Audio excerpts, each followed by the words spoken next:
take ownership. Take extreme ownership. Don't make excuses. Don't blame any other person or any other thing. Get control of your ego.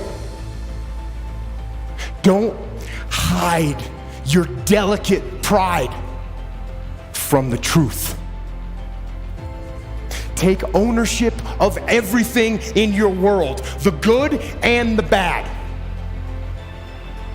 Take ownership of your mistakes, take ownership of your shortfalls, take ownership of your problems, and then take ownership of the solutions that will get those problems solved. Take ownership of your mission. Take ownership of your job, of your team, of your future, and take ownership of your life. And lead. Lead. Lead yourself and your team and the people in your life. Lead them all to victory.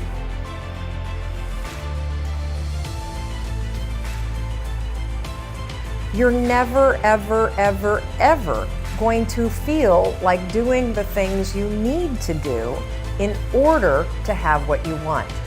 You're always going to need to push yourself. You're always going to need to parent yourself.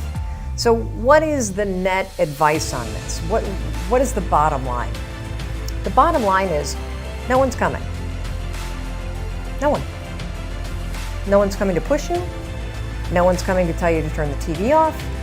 No one's coming to tell you to get out the door and exercise. Nobody's coming to tell you to apply for that job that you've always dreamt about. Nobody's coming to write the business plan for you. It's up to you.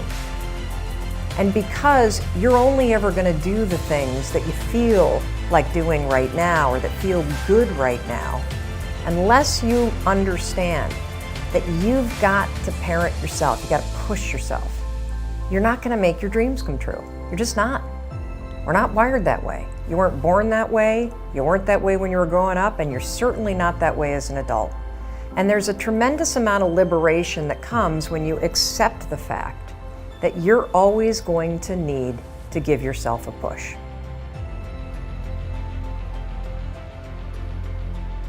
One of the things I have realized, and many of us have, that if you want something out of life, if you want to change yourself, if you want to acquire something, if there's some goal that you want to reach, that is really not easy as some people will make us feel. That living your dream, changing your behaviors, overcoming negative habits, it's challenging. It's hard.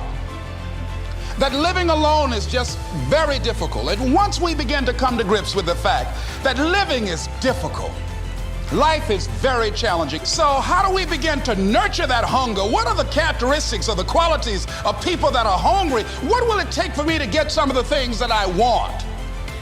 And being hungry for those things, number one, you've got to work on yourself. It's very important that you engage in an ongoing process to develop you. Spend more time on yourself than what you've been spending. It's very important. You owe that to yourself. Many of us never realize our greatness because we become sidetracked by secondary activity. We spread ourselves too thin, don't know how to say no. And we find ourselves doing all kinds of things and never ever have time to do those things that we need to do to work on ourselves. And then there goes a second, there goes another second, there goes another second, and we can't stop and hold time. And before you know it, you wake up one day and you're behind in your dreams and your bills. So decide that you're going to take some time to work on you, that you deserve that from yourself, that your life deserves some prime time, because you are creating your own production. You are the star of your show. You are the director. You're writing the script. And you will determine whether your life is